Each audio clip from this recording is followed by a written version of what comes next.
नमस्कार, आप सभी का स्वागत है यूथ अध्ययन के ऑफिशियल यूट्यूब चैनल पे। साथियों, एक बार फिर से मैं आप सभी के बीच एचपी पटवारी परीक्षा 2026 के लिए हिंदी का पार्ट 5 लेके आ चुका हूँ। पार्ट 5 का जो पहला क्वेश्चन है कि घड़ी में तोला, घड़ी में माशा, मुहावरे का अर्थ क्या है। तो अगर बात करें घड़ी में तोला और घड़ी में माशा, जो मुहावरा है, इसका जो अर्थ है वो आपका अस्थिर स्वभाव। ऑप्शन नंबर सी यहाँ पे बिल्कुल सही हो जाएगा। ये क्वेश्चन बहुत बार परीक्षाओं में पूछा गया है कि इस मुहावरे का क्या अर्थ है कि घड़ी में तोला, घड़ी में माशा। तो इसका अर्थ है जिसका अस्थिर स्वभाव होता है उसी को क्या बोलते हैं, घड़ी में तोला, घड़ी में माशा। अच्छा, क्वेश्चन पूछने वाला क्वेश्चन आपसे बहुत सारे मुहावरे पूछ सकता है। जैसे कि एक बार क्वेश्चन पूछने वाले ने क्वेश्चन पूछा था कि टांग अड़ाना, टांग अड़ाना जो मुहावरा होता है उसका मतलब क्या होता है। तो टांग अड़ाना मतलब कि किसी चीज़ में दखल देना। इस बात को आपने डिटेल से याद रखना है। तो टांग अड़ाने का मतलब होता है दखल देना, ये बात आपको डिटेल से याद रखनी है। अच्छा, एक बार क्वेश्चन पूछा गया था कि आपका जो खुशामद करना है वो क्या होता है, तो किसी की तारीफ करना। एक बार क्वेश्चन ये पूछा गया था कि मुंह बनाना मुहावरा जो होता है उसका अर्थ क्या होता है। तो अगर बात करें मुंह बनाना मुहावरे की, तो मुंह बनाना होता है किसी से असंतुष्ट होना, किसी से नाराज होना। साथियों, अगर आप भी एचपी पटवारी परीक्षा की तैयारी कर रहे हैं और आप भी एक कम बजट में अपने लिए बैच ढूंढ रहे हैं, तो आप जुड़ सकते हैं हमारे साथ मात्र और मात्र 499 रुपीज़ मंथ में। हम देंगे आपको 499 रुपीज़ में लाइव प्लस रिकॉर्डेड क्लासेस। जो लाइव क्लास होगी वो आपको रिकॉर्डेड मिलने वाली है। एवरी सैटरडे आपका टेस्ट रहने वाला है। तो अगर आप हमारे बैच के साथ जुड़ना चाहते हैं और हर सब्जेक्ट के लिए अलग अलग टीचर, मात्र 499 में 7876145409, आप इस नंबर पे कांटेक्ट कर सकते हैं। आप हमारी क्लासेस को कहीं पे जॉब करते हैं तो रिकॉर्डेड फॉर्म में भी बाद में आराम से देख सकते हैं। आप इस नंबर पे कांटेक्ट कर सकते हैं। साथियों, दो चार मुहावरे की और बात करते हैं। जैसे कि एक मुहावरा बहुत बार परीक्षाओं में पूछा जाता है कि आपका कान खोलना। कान खोलने का मतलब होता है किसी को सावधान करना। एक बार क्वेश्चन पूछने वाले ने क्वेश्चन ये पूछा था कि अंधों में काना राजा मुहावरे का अर्थ क्या है। तो अंधों में काना राजा मुहावरे का अर्थ है अज्ञानी। जो अज्ञानी लोग थे उनमें अल्प ज्ञान वाले। तो जो अज्ञानी लोग होते उनमें अल्प ज्ञान वाले लोगों का सम्मान होना, तो उसी को बोलते हैं अंधों में काना राजा। अच्छा, एक बार क्वेश्चन पूछा गया था अपनी डपली आप बजाना। तो अपनी डपली खुद बजाना मतलब अपने मन की करना। अच्छा, एक बार क्वेश्चन पूछा गया था कि आपका दांत काटी रोटी। तो दांत काटी रोटी मतलब कि गहरी दोस्ती, ठीक है। और एक बार क्वेश्चन ये भी पूछा गया था कि नाको चने चबवाना, आपने सुना ही होगा। तो नाको चने चबवाना मुहावरा जो इसका अर्थ होता है किसी को खूब तंग करना, ठीक है। और अगर क्वेश्चन पूछा है आपका सिर ऊंचा करना, तो आदर का पात्र होना। और एक और पूछा जाता है हाथ चूमना, तो हर्ष व्यक्त करना। तो ये सारे के सारे मुहावरे आपको डिटेल से बेहतरीन तरीके से याद रखने हैं। अगला क्वेश्चन है कि शुद्ध शब्द क्या है। आपको यहाँ पे स्पेल टू बट भाई जो शुद्ध है वो बताओ, शुद्ध कौन सा है।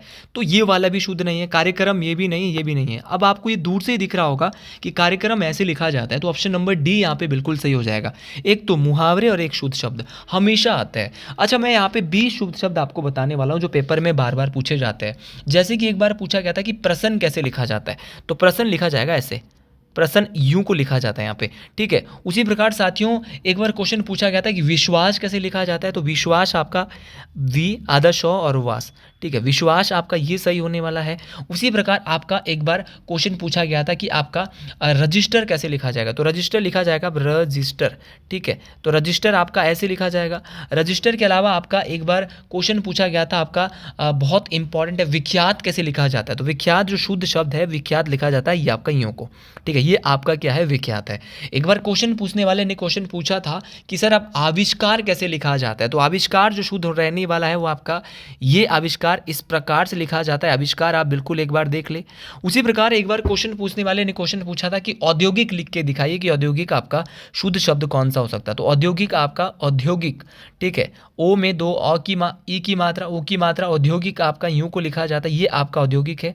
अगली बार बिल्कुल गलत नहीं होने चाहिए। जो शब्द मैं यहाँ पे आपके लिख रहा हूँ ये क्वेश्चन बार बार पूछे जाते हैं। एक बार क्वेश्चन ये पूछा गया था कि आपका जो पारलौकिक है, परलौकिक कैसे लिखा जाता है। तो पारलौकिक लिखा जाता है पारलौकिक, ठीक है। आपको याद रखना है कैसे लिखा जाता है पारलौकिक, ये ऐसे लिखा जाता है पारलौकिक। मतलब शुद्ध शब्द आपको सारे के सारे याद रखने हैं। सबसे इंपॉर्टेंट यहाँ पे जो पूछा जाता है वो पूछा जाता है क्या, अनुग्रहित। बहुत बार ये पेपरों में पूछा गया, कई पेपरों में पूछा गया कि अनुग्रहित कैसे लिखा जाता है। तो अनुग्रहित आपका ऐसे लिखा जाता है। और इनको ना आप एक कॉपी पेन ले ले, वहाँ पे लिख ले, ये सारे के सारे आपको पेपर में आने वाले हैं और कहीं ना कहीं ये पेपर में आपको परेशान करेंगे, इसीलिए आप इनको डिटेल से लिखें। जैसे कि आपका कैंटीन कैसे लिखा जाता है, तो कैंटीन आपको कैबिनेट बता दो आप, कैबिनेट तो बहुत आसान है, लेकिन फिर भी कुछ बच्चे पेपर में गलत करके आते हैं, तो कैबिनेट ये लिखा जाता है।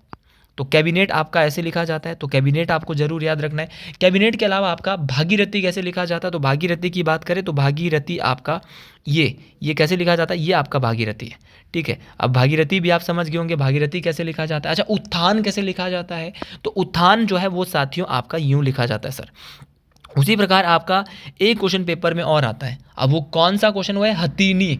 ये क्वेश्चन कई बार पेपर में आ चुका है, तो हथीनी कैसे लिखा जाता है, तो हथीनी आपका यूँ लिखा जाता है भाई, ठीक है। तो हथीनी आपको बिल्कुल पता चल गया होगा, हथीनी कैसे लिखा जाता है।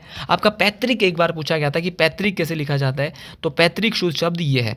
तो इन सभी शब्दों का एक जो मैं एक्स्ट्रा बातें बताता हूँ आपको, इनको एक कॉपी ले लें, एक पेन ले लें, उन वहाँ पे उतार लें, ये बहुत इंपॉर्टेंट है, ये आपको नंबर दिलाने वाले हैं। अगला क्वेश्चन बहुत इंपॉर्टेंट है कि आपका जो ऊँट है, ऊँट का जो स्त्रीलिंग है वो क्या है, तो ऊँट का जो स्त्रीलिंग यहाँ पे है वो सही है आपका ऊँटनी। तो ऊँट का सही यहाँ पे ऊँटनी है। जैसे कि आपका कुछ और पुल्लिंग स्त्रीलिंग मैं आपको बताऊंगा, जैसे कि आपका लड़का का स्त्रीलिंग क्या होता है, लड़की होता है। पिता का माता होता है, भाई का बहन होता है, सेवक का सेविका होता है। आपका जो कवि है, कवि का कवयित्री, तो कवि का क्या होता है, कवयित्री, ठीक है। कवि का क्या होता है मेरे साथी, कवयित्री होता है, ये आपको जरूर याद रखना है। बहुत बार आपका क्वेश्चन पूछने वाला क्वेश्चन पूछ सकता है कि छात्र का क्या होता है, तो छात्र का छात्रा होता है। आपका मजदूर का मजदूरनी होता है। आपका पुजारी का पुजारिन होता है, पुजारी का पुजारिन बहुत बार पूछा है। जैसे हाथी का हाथिनी होता है। बूढ़ा का क्या होता है आपका, जो बूढ़ा का होता है बूढ़ी, ठीक है। और लेखक का होता है लेखिका, ठीक है। तो ये सारे आपको याद रखने, जैसे हाथी का हाथिनी और आपका बूढ़ा का बूढ़ी, आपका लेखक का लेखिका। तो ये सारे के सारे जो पुल्लिंग स्त्रीलिंग है वो भी आपको बेहतरीन तरीके से डिटेल से याद रखना है। अगला क्वेश्चन है आपका, जो मातृभाषा है, मातृभाषा में जो समास है वो कौन सा है। अब आपको पूछा है कि जो मातृभाषा है वहाँ पे जो समास है वो कौन सा है। अगला क्वेश्चन है कि अगर बात करें मातृभाषा के समास की, तो भाई इसमें आपका तत्पुरुष समास, क्योंकि मातृभाषा का मतलब माता की भाषा, और यहाँ पे जो आपका तत्पुरुष समास होता है वहाँ पर क्या होता है आपका, हमेशा जिस समास का उत्तर पद बोले तो दूसरा पद प्रधान होता है, और दोनों चिन्हों के बीच जो कारक चिन्ह होता है, बीच का जो चिन्ह होता है वो लुप्त हो जाता है, उसी को आपका तत्पुरुष समास साथियों बोलते हैं। तो आपका जो मातृभाषा है उसमें कौन सा समास है, तो मातृभाषा में आपका तत्पुरुष समास है। ये बात आपको डिटेल से बेहतरीन तरीके से मेरे साथ ही याद रखनी है। तो तत्पुरुष समास है आपका मातृभाषा में, ये बात आपको डिटेल से मोस्ट इंपॉर्टेंट तरीके से याद रखनी है। तो इसको क्या बोलते हैं, आपका मातृभाषा को माता की भाषा यहाँ पे कहा जाएगा, और इसमें तत्पुरुष समास है क्योंकि यहाँ पे जो आपका क्या है, दूसरा पद यहाँ पे प्रधान है। ये बात आपको डिटेल से याद रखना है, ठीक है। जैसे आपका रसोई घर है, रसोई घर में भी कौन सा, तो रसोई के लिए घर, यहाँ भी दूसरा पद प्रधान है, इसमें भी तत्पुरुष समास होगा। राजपुत्र, तो राजपुत्र में भी क्या होगा, राजा का पुत्र, बात किसकी हो रही है, राजा के पुत्र की हो रही है, ठीक है। तो जैसे कि आपका धर्म ग्रंथ, तो धर्म ग्रंथ में भी तत्पुरुष समास है। आपका रचनाकार है, तो रचना करने वाला, लेकिन क्या है, रचनाकार है। तो यहाँ जिस समास में भी दूसरा पद प्रधान होता है, उत्तर पद प्रधान होता है, उसको तत्पुरुष समास बोलते हैं। साथियों, अब आप बोलेंगे कि समास के मुख्य भेद कितने हैं, तो समास के 6 मुख्य भेद हैं।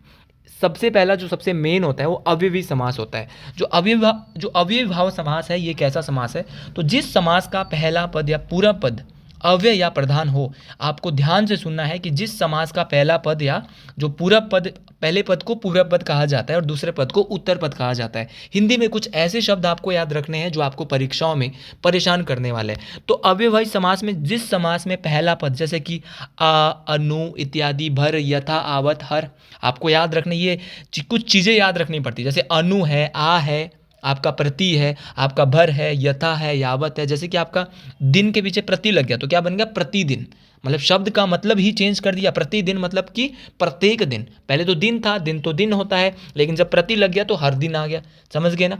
उसी प्रकार जैसे कि आपका जन्म, तो जन्म के आगे जब आपने लगा दिया आ अव्ययभावी समास, तो क्या बन गया, आ जन्म, जन्म से लेकर, मतलब शब्द का मतलब ही जहाँ पे चेंज हो जाए। तो यहाँ पे जो पहला, जहाँ भी पहला पद, जैसे कि आपका प्रतिदिन है, आपका आज जन्म है, यथा संभव है, जैसा संभव हो, अनुरूप, जो रूप तो मतलब रूप तो शक्ल है, लेकिन अनुरूप का मतलब जो रूप के योग्य हो, ठीक है। जैसे कि खाली पेट है तो पेट है, लेकिन पेट के आगे जब एक अव्ययभावी समास भर लगा दे तो क्या बनेगा, भर पेट, मतलब पेट भर के। तो ऐसे जिस समास का पहला पद प्रधान होगा उसको अव्ययभावी समास बोलते हैं। अच्छा, ऑप्शन में यहाँ पे बहुब्रीहि समास दिया है। बहुब्रीहि समास क्या होता है, इसकी भी चलो बात कर लेते। तो जिस समास का समस्त पद, इसमें कोई भी पद प्रधान नहीं होता, दोनों मिलकर तीसरे की बात करते हैं। मतलब कि जैसे कि लंबोदर, लंबा है उदर जिसका, कौन है, भगवान गणेश जी का, ठीक है। और अगर आपको मेरी वीडियो भी अच्छी लगती है तो जय श्रीगुल महाराज, जय गणेश महाराज जरूर कमेंट बॉक्स में लिख दीजिए, बहुत मज़ा आता है भाई, मोटिवेशन मिलता है। जैसे कि आपका दशानन, दशानन का मतलब, दशानन किसको बोलते हैं, तीसरे व्यक्ति को बोला जा रहा है। दशानन का मतलब 10 है आनंद जिसके, किसके है, 10 आनंद। अरे भैया रावण के है 10 आनंद। बहुत बार ये क्वेश्चन परीक्षाओं में पूछा जाता है। जैसे है चक्र है पानी में जिसके, तो चक्र है पानी में जिसके, किसके चक्र पानी में है, तो ये बात आपको डिटेल से याद रखनी है कि चक्र है पानी में जिसके, भगवान विष्णु जी को चक्रपाणी कहा जाता है। जैसे कि आपका आपने सुना होगा मेरे साथ ही, आपका पीताम्बर किसको कहते हैं, तो भगवान कृष्ण को। जिसका पीत है अंबर जिसका, तो याद रखना है वो भगवान कृष्ण को। आप ये भी जानते हैं कि आपका आपने सुना ही होगा आपका क्या बहुत इंपॉर्टेंट है, महावीर। तो महावीर किसको, महान है वीर जो, हनुमान जी को महावीर बोला जाता है। तो ऐसे ऐसे समास को बहुब्रीहि बोलते हैं। अच्छा, द्वंद्व क्या होता है, द्वंद्व, तो द्वंद्व समास वो समास होता है जहाँ पर दोनों पदों के बीच क्या होता है, एक चिन्ह होता है, योजक चिन्ह होता है। मतलब कि जैसे कि आपने देखा होगा नदी और नाले, पाप और पुण्य, सुख और दुख, जब भी आपको ये चिन्ह आएगा वहाँ पे द्वंद्व। और जब भी जो समास संख्याओं में होगा, जैसे कि सप्त सिंधु, दोपहर, त्रिलोक, मतलब कि जहाँ पे संख्या आगे बोली जा रही है वो है द्विगु समास। जहाँ पे पूरा पद बोले तो पहला पद संख्या के रूप में हो तो उसी समास को द्विगु समास बोलते हैं। तो ये सारे समास आपको याद रखने हैं बेहतरीन तरीके से। और एक समास और है कर्मधारय समास, जिसके बारे में हमने बात नहीं की। कर्मधारय समास में क्या होता है, उत्तर पद प्रधान होता है, लेकिन पहला पद जो है वो उत्तर पद में उपमान और उपमेय के बीच क्या होता है, कुछ संबंध होता है। ये बात आपको डिटेल से याद रखना। जैसे कि चरण कमल, नील कमल, इसमें क्या है आपका कर्मधारय समास है। हिंदी को थोड़ा अब इंटरेस्ट के साथ पढ़ना है, हिंदी आपको नंबर दिलाने वाली है। पटवारी के पेपर में हिंदी भी मोस्ट इंपॉर्टेंट रहने वाली है। और जितनी भी मैं वीडियो डालता हूँ उनको शेयर जरूर कर दिया करें मेरे भाई बहन। अच्छा, अगला क्वेश्चन जो आपका है कि मधु का भाववाचक संज्ञा क्या है। जो मधु शब्द है उसकी भाववाचक संज्ञा आपको बतानी है।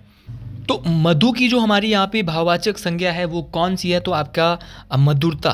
तो मधु की भाववाचक संज्ञा आपकी मधुरता है, ये बात आपको डिटेल से याद रखना है। अच्छा, भाववाचक संज्ञा क्या होती है, आपके मन में ये बात आई होगी कि आपने ये तो बोल दिया कि मधु की भाववाचक संज्ञा मधुरता है, लेकिन आपकी जो भाववाचक संज्ञा है वो क्या होती है सर, इसके बारे में थोड़ा सा ज़रूर बताइए। तो अगर बात करें आपकी भाववाचक संज्ञा की, वैसे तो संज्ञा जो होती है उसकी बहुत सारे प्रकार है। आपका व्यक्तिवाचक है, जातिवाचक है, द्रव्यवाचक है, समूहवाचक है, आपकी भाववाचक है। लेकिन आज बात करेंगे भाववाचक संज्ञा की। तो जिस भी संज्ञा में किसी भाव, गुण या दशा आदि का ज्ञान कराने वाले शब्द हो तो उसी को भाववाचक संज्ञा बोलते हैं। जैसे कि आपका क्रोध, मिठास, आपका यौवन के बारे में, आपकी कालिमा के बारे में, किसी भी चीज़ की बात की जा रही है तो उसी को हम भाववाचक संज्ञा बोलेंगे। जैसे कि आपका यहाँ पे दिया है मधु, मधुरता, मधुरता शब्द ही बदल गया। जहाँ पर आपका क्या है, आपका जैसे कि अव्यय में क्रिया विशेषण तथा क्रिया तथा अव्यय में क्या हो रहा है, आवो, त्व, पन, पीछे क्या आ रहा है, जैसे कि मधुरता में पीछे ता आ गया, ता है, या फिर त्व आ रहा है पीछे, आपका पन आ रहा है, अपनापन सुना ना आपने, अन आ रहा है। तो ये सारे आपको डिटेल से याद रखना है। जैसे कि पुरुषत्व है, नारीत्व है, आपका लालिमा है, आपका भोलापन है, ठीक है, आपने सुना ही होगा, चढ़ाई है, ठीक है। तो ये सारे के सारे आपको ये भाववाचक संज्ञा, मतलब कि जहाँ पे आपका क्या है, क्रोध, मिठास या फिर यौवन, लालिमा या किसी की भलाई की बात हो रही है तो उसमें हम किसकी बात करेंगे, भाववाचक संज्ञा की। व्यक्तिवाचक संज्ञा वो संज्ञा होती है जहाँ पे हम किसी व्यक्ति, स्थान या वस्तु के बोध की बात करते हैं। मतलब कि किसी एक व्यक्ति, जैसे कि राम, अब राम भगवान तो एक ही थे ना। गंगा, गंगा भी क्या है, एक व्यक्तिवाचक संज्ञा, क्योंकि गंगा पूरे देश में एक ही है, पूरे विश्व में गंगा एक ही है, कहीं गंगा 10 नहीं है। पटना, पटना भी एक ही हमारे देश में, जो फेमस वाला पटना वही की है, फिर पटना चाहे वैसे 10 नाम रख लो, तो पटना भी क्या है, एक व्यक्तिवाचक। लेकिन जैसे कि आपका बहुत सारे नदियाँ हो गई, बहुत सारे पर्वत हो गए, बहुत सारी लड़कियाँ होगी, अगर हम उनकी बात करेंगे तो वो कौन सी संज्ञा है, तो वो जातिवाचक संज्ञा है। जहाँ पे हम किसी एक जाति का जो हम बोध करते हैं, जैसे नदियाँ, तो बहुत सारी नदियाँ हैं, लेकिन जब हम गंगा की बात करेंगे तो सिर्फ एक की बात करें तो उसको व्यक्तिवाचक संज्ञा बोलेंगे। ठीक है, और जब भी हम, और ऐसी संज्ञा जब भी हम किसी पदार्थ का, किसी सामग्री की बात करेंगे, या जिसमें कोई वस्तु जो बनी होगी, जैसे कि सोना, चांदी, तांबा, लोहा, तो वो होती है द्रव्यवाचक संज्ञा। बहुत बार पूछा जाता है कि आपका द्रव्यवाचक संज्ञा कौन कौन सी होती है, तो जैसे सोना, चांदी, तांबा, ये द्रव्यवाचक संज्ञा होती है ना। तो ये सारी आपको याद रखनी है। और जब हम किसी समूह की बात कर रहे हैं, एक व्यक्ति की बात ना करके बहुत सारे समूह की, जैसे परिवार है आपका, परिवार के अलावा कोई कमेटी है आपकी, कोई सभा है आपकी, टीम है आपका, वर्ग है, तो तब कोई अधिकारी है, कर्मचारी है, तो वहाँ पे हम समूहवाचक संज्ञा की बात करेंगे। ये सारी बातें आपको डिटेल से याद रखनी है, मोस्ट इंपॉर्टेंट तरीके से याद रखनी है। सारी बातें परीक्षाओं में काम आने वाली है, तो ये सारी बातें आप जरूर याद रखिए। अगले क्वेश्चन की ओर बढ़ेंगे कि केश का विशेषण क्या है। भाई आपको बताना था विशेषण, और विशेषण बताना है केश का। तो केश का जो विशेषण आपका रहने वाला है वो क्या रहेगा, तो केश का विशेषण मेरे साथ ही आपको जरूर याद रखना है कि केश का विशेषण आपका केशव होता है। ये बात आपको डिटेल से याद रखना है। विशेषण के भी मूलतः 4 प्रकार होते हैं। एक होता है आपका सार्वनामिक विशेषण, दूसरा होता है गुणवाचक विशेषण, तीसरा होता है संख्यावाचक विशेषण, और चौथा होता है परिणाम बोधक विशेषण। तो विशेषण के कितने प्रकार है? 4। अब आप बोलेंगे विशेषण क्या होता है, तो संज्ञा और या सर्वनाम की जो विशेषता बतलाने वाले शब्द होते हैं उसी को विशेषण कहते हैं। मतलब कि जो शब्द विशेषता बताते हैं उन्हें विशेषण कहा जाता है। और जिसकी विशेषता बताई जाती है जिस व्यक्ति की, उसे विशेष्य। एक बार ये भी क्वेश्चन पूछा था कि विशेष्य क्या होता है, तो पहले तो विशेषण के बारे में पता होना चाहिए कि जो संज्ञा और सर्वनाम की विशेषता को बताते हैं उसको विशेषण कहते हैं, और जो विशेषण की भी विशेषता और जिसकी विशेषता बताई जाए विशेषण में उसको विशेष्य कहा जाता है। ठीक है, तो ये सारी बातें आपको डिटेल से याद रखना। और विशेषण के कितने प्रकार है मेरे साथी? 4 प्रकार है। ये बात तो हम जरूर समझ गए। तो साथियों अगले क्वेश्चन की ओर बढ़ते हैं। अब आपको यहाँ पे साहित्यिक शुद्ध शब्द बताना था कि शुद्ध शब्द साहित्यिक कौन सा हो सकता है। तो साहित्यिक शब्द आपका ये वाला शुद्ध है भाई। आप दूर से ही गोली की रफ्तार में बता सकते हो कि साहित्यिक शब्द अंकुश सर कैसे लिखा जाता है, हमको बिल्कुल क्लियर है। तो ये बातें आपको मोस्ट इंपॉर्टेंट तरीके से मेरे साथ ही याद रखनी है। ये बात आपको परीक्षाओं में बहुत बार पूछी जाती है। एक बार क्वेश्चन पूछने वाला ने क्वेश्चन आपसे ये भी पूछ सकता है कि आपका एक शब्द है, उच्चारण कैसे लिखा जाता है। तो उच्चारण जो आपका लिखा जाता है वो ये, उच्चारण जो शुद्ध है वो ऐसे लिखा जाता है। ठीक है, ऊ आधा चौ फिर उच्चारण। ठीक है, उच्चारण ऐसे लिखा जाता है। फिर आपको याद रखना है कि आपका जो अध्याय है वो कैसे लिखा जाता है। तो अध्याय आपका यूं को लिखा जाता है। ठीक है, तो साथियों ऐसी चीज़ें आपको पकड़नी पड़ेगी। शब्दों को धीरे धीरे आपको, जैसे मैंने कुछ शब्द आज करवाए, हो सकता है कि उसी में से पेपर में क्वेश्चन पूछ ले। हमेशा वैसा भी नहीं है कि वही क्वेश्चन आपसे पूछेगा जो मैं आपको यहाँ पे करवा रहा हूँ। हो सकता है कि उसी में से क्वेश्चन आए। तो आप जो पढ़ाई है वो भी एक प्रेडिक्शन है, और इसको आप धीरे धीरे पढ़ते रहिए। इसी तरह जैसे कि एक बार क्वेश्चन पूछा था कि आप ये बताइए कि सिंदूर कैसे लिखा जाता है। तो सिंदूर तो आपका यूं को लिखा जाता है ना मेरे साथी, सिंदूर। तो सिंदूर आपको जरूर याद रखना है। अगला क्वेश्चन है कि नयन का संधि विच्छेद है। तो नयन का जो संधि विच्छेद है वो है नेय जमान। इस बात को आपने डिटेल से याद रखना है। और नयन में जो आपकी संधि का प्रयोग किया जा रहा है वो है आपकी अयादी स्वर संधि। तो इसको अयादी संधि भी बोलते हैं। तो आपको याद रखना है नेय जमा अन, इसको बोलते हैं नेय जमा अन। तो ने जमा अन क्या होता है आपका? ये वाला नहीं है, ना ये वाला है, ना ये वाला है, ना ये वाला। तो ने जमा अन क्या होता है आपका? नयन होता है। ये बात आपको जरूर याद रखनी है। और अगला है कि जो कर्ण शब्द है उसका तद्भव क्या हो सकता है। ये बड़ा अच्छा क्वेश्चन है, आज का लास्ट क्वेश्चन है। तो कर्ण का तद्भव शब्द क्या होता है आपका? कान होता है। ये बात आपको जरूर याद रखनी है। एक होता है तत्सम शब्द, जो संस्कृत भाषा के शब्द जो अभी भी संस्कृत भाषा में हिंदी में आए हैं और अभी भी संस्कृत में प्रयोग किए जाते हैं, जैसे कि आम्र है, तो उसको हम क्या बोलेंगे आपका? तत्सम शब्द बोलेंगे। लेकिन संस्कृत भाषा के कुछ ऐसे शब्द जो कि आपके किस में प्रयोग किया जाते हैं आज की डेट में, आपके हिंदी में कुछ प्रयोग किए जाते हैं, तो जो थोड़े बहुत हिंदी में बदल के आए उसको बोलते हैं आपका तद्भव। तो कर्ण का तद्भव, कर्ण एक संस्कृत शब्द है, तत्सम शब्द है, कर्ण का तद्भव कान होता है। तो अगर आपको ये वीडियो अच्छी लगी है कमेंट बॉक्स में ज़रूर लिखें। हर हर महादेव।